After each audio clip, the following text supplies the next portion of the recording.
千里之行，始于足下。A journey of 1,000 miles begins beneath the feet. We now gather in the Tao to travel the journey together.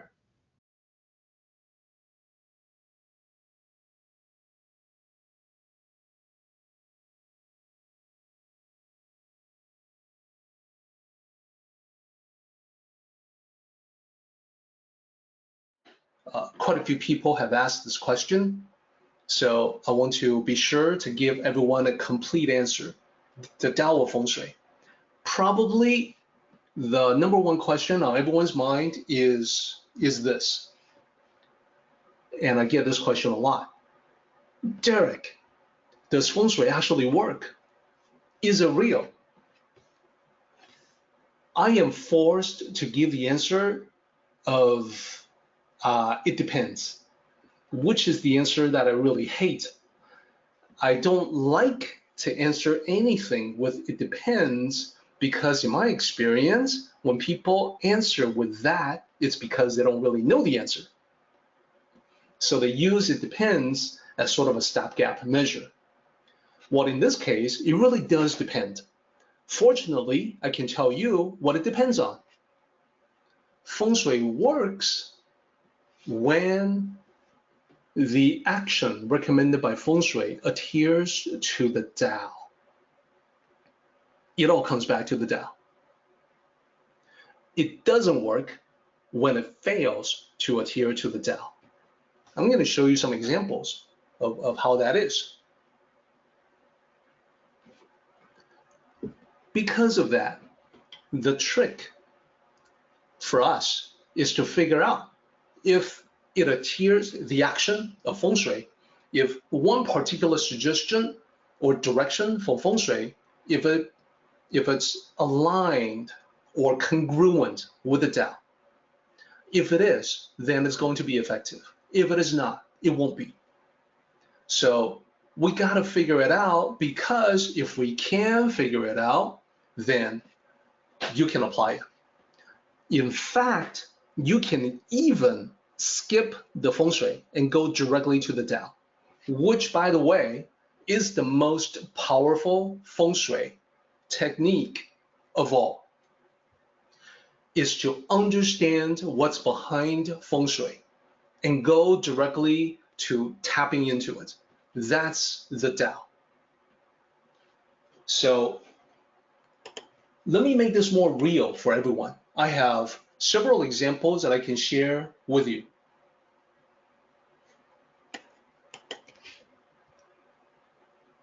Three examples. Number one is the T intersection. Does anyone know what I'm talking about when I say the T intersection in the context of Feng Shui? Yeah, most people are not aware of this in the Western world. That's okay, I will explain. In Asia, when it comes to Feng Shui, everyone knows the worst possible way to build a house is to have it right at a T intersection of roads or paths. So if you visualize a T intersection, and right in the middle of it, where the vertical joins the middle of the horizontal, if those are roads and you build a house right there where the front of the house is facing incoming traffic, that is said to be the worst possible Feng Shui. This belief is widespread. So if you travel in Asia, you are not likely to see places built that way. You are not likely to see houses that face an incoming street like that. Sometimes you do see it here in the West. I actually have houses close to me that are built facing a street where cars are going back and forth. But because this is not widespread in the West, if you tell people that this is bad Feng Shui, they may be quite skeptical. So in this example, I want to explain that there is a gap between East and West in this regard. I will be circling back to explain why this is considered bad Feng Shui. For now, I want to talk about another group of people who are also quite skeptical about Feng Shui. This group of people is actually the cast and crew of the television show The West Wing. So this is an old show. It's considered a classic now. It's no longer, unless they plan on some sort of reunion, which I'm not aware of, there's not going to be more West Wing. So The West Wing, this television show, of course, this is from quite a while ago, quite a long time ago. So people really didn't know that much about Feng Shui. They were skeptical of it, but Feng Shui showed up for The West Wing, not on screen, but behind the scenes. And this is because one of the stars, actor Rob Lowe, was into that. And he believed in it. And what he said to people was that, well, look at how many Chinese people believe in it. There must be something to it. Now, you see, the show was not a smash hit when it first came out. In the first season, this is back in the days when the number of viewers was still a very important measure of the show's success. So when they, for a primetime television show, they wanted to go over 10 million viewers as a minimum. But in the first season, it was not a huge hit in that they only had 9 million viewers. So this actor, Rob Lowe, that I think a lot of us know, had a regular role in the series. He brought in a Feng Shui expert to rearrange his studio trailer. Of course, other people, as I said, were skeptical. They didn't believe in it. But then they were all pleasantly surprised when in the second season of the show, it shot up in popularity. It went from 9 million viewers to 17 million viewers. They thought this was incredible because it was almost twice as many viewers. It was a hit, not just with the audience, but the critics as well. And later on, Rob Lowe even got nominated for a Golden Globe Award based on his role in the series. So they figure this must not be an accident. This Feng Shui, there must be something to it, because they knew what the ratings were like before and after the Feng Shui. Now, they didn't know why, but I will explain why. So Rob Lowe, the actor, stayed on as a series regular for 4 seasons. So during that time, it remained popular. It was, for season 2, 3, and 4, it stayed well above 10 million viewers. After he left, seasons 5, 6, and 7 began to decline in popularity. That is, after he left, it went to 12 million viewers, and then to 11, and then to 8. So it seemed pretty clear to the people involved that Feng Shui had some magical power, except it wasn't magic. There was a specific reason for that. Because they didn't know it, because they thought it was magic, when Rob Lowe left, other people came in season 5, wanted to take over that trailer, and wanted to rearrange the furniture that he had set up. Everybody told that person, no, don't touch anything. Feng Shui, it was working for us. Don't change anything. We don't want to screw things up. Okay, now I will explain how things worked. As I said, when the Feng Shui is done in accordance with the Tao, it has a powerful effect. So what did Rob Lowe do that was in accordance with the Tao? I'll tell you right after the last example. The last example is called the red wallet. This is a real-life example, just like the West Wing. This is a particular person, a businessman who was a consultant. He was worried about his consulting business. And he was worried about his finance because his business was how he made his living. So he consulted himself with a Feng Shui expert. The Feng Shui expert, after listening to his situation about concerns with his business and his finance, told him about the red envelopes that Chinese people use. That when New Year comes around, when Chinese New Year comes around, Chinese people like to give out red envelopes for good luck. And even more than that, there are Chinese people who like to keep $1 in a red envelope and keep it close by as a charm that will attract good fortune.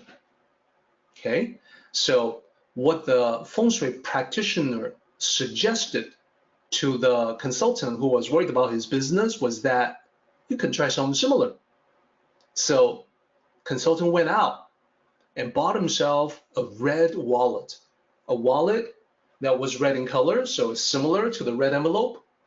And he put a $50 bill that he doesn't plan to spend ever. He keeps $50 bill inside the red wallet, and he carries that wallet with him. It is now his primary wallet. Then, later on, he came back to the practitioner, all beaming with happiness, saying, "It worked, it worked." He said he signed new clients the same month that he went ahead with the red wallet and the $50. This, after months with no business, to him was miraculous. And after he finished one of the projects for one of these clients, that client recommended him to someone else. And this other client, the third client now, hired him right away. So he marveled at how effective this Feng Shui adjustment was, and he told all his friends. So now I want to talk about why. What is it that made it work? What is it that makes it effective? When does it work? In this case, it worked for Rob Lowe, it worked for the West Wing, it worked for this consultant. Why does it work? So you see, starting with the third example, we'll work our way up. Initially, the consultant was worried. He said so himself, worried about his business, worried about his finance, worried about his ability to pay for things. Now, he didn't think so, but his feelings had a definite effect on his expressions, his mannerisms, his interactions with potential clients. It had an effect on all of the above, but he was not aware of the effect. So that effect was mostly negative. His clients or potential clients were probably not aware of the effect either. They just knew somehow that they didn't want to hire him as a consultant. Now, when he got the red wallet, it didn't change that overall situation, but it changed the way he felt about it. He said he felt more confident in regards to his finances. He felt like he had plenty of money and he could buy whatever he wanted. Now, that wasn't really true, but because he had money in his pockets, in the red envelope, it changed how he felt, and that was the key. Oftentimes, we underestimate the impact that little things have in life when they all move in a certain direction. Little things, what little things? Like a smile, like a cheerful greeting, like a few choice words, ideas, suggestions, encouragement, facial expression, body language, grooming details. Each little thing seems trivial and insignificant, but together expressing a consistent mood, feeling, or energy, they're very powerful. And it was the same with the actor Rob Lowe. The entertainment industry is complex and competitive, and he liked to tell people, hey, listen, I need all the edge I can get. That's why I'm into this Feng Shui. So imagine the 1,000 little pieces that made up his day as he worked on the show, The West Wing. The right arrangement in his trailer affected his mood, his emotional landscape. That in turn influenced everything else. The way he treated his coworkers, his discussions, big and small, with the producer, the director, his fellow actors, the script reading around the table, the rehearsal, the revisions for his lines, his interactions with the writers. Again, all the little things added up together to have a cascading impact that can be unexpectedly powerful. So we can do the same thing and figure out the T intersection too. It's not about how much traffic there is, it's about the way it feels. With the traffic rushing towards you, you feel like at any time someone may lose control and smash through your front doors. Even if it never happens, that doesn't change how you feel about it. That can have a profound impact on your life. And that's why it's bad Feng Shui. So in order to make use, to leverage this particular chapter of the Daodejing, we need to pay mindful awareness to the Tao of Feng Shui, specifically the inner mental and emotional landscape. There are quite a few things that we can do, lessons that we can draw from Feng Shui to apply them in our lives, and they got nothing to do with moving furnitures. They have a lot to do with changing how we feel. And by changing how you feel, it would lead to you rearranging furniture until it is more in keeping with your inner emotional landscape. So I want to go to the summary that summarizes that and talk about the connection between Feng Shui and your life.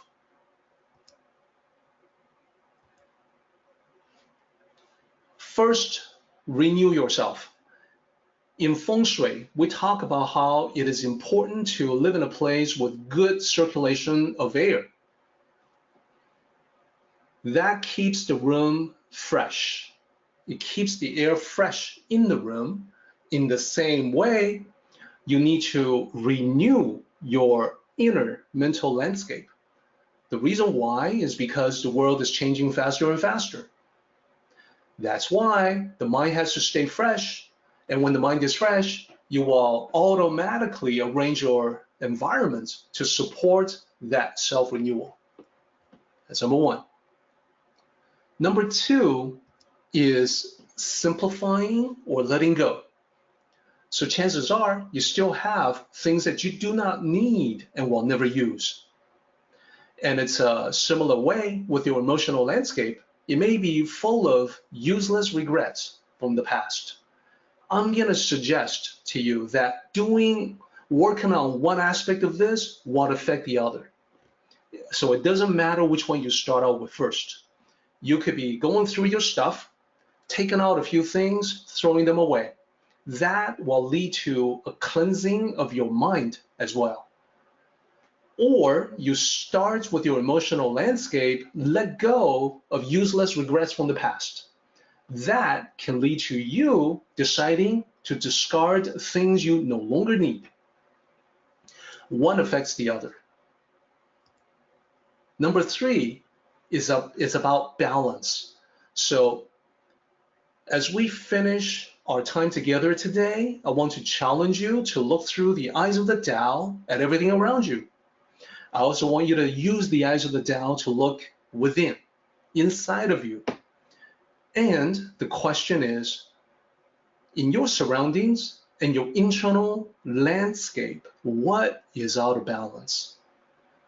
In this particular battle, victory means awareness. So I want you to be aware of what is out of balance. And if you would like to keep me posted on that as to how you make progress with your own external and internal assessment, I would be very honored. Our meeting has come to an end, but the journey continues on. Let us travel safely. Until next time, may the Tao fill you with peace and happiness.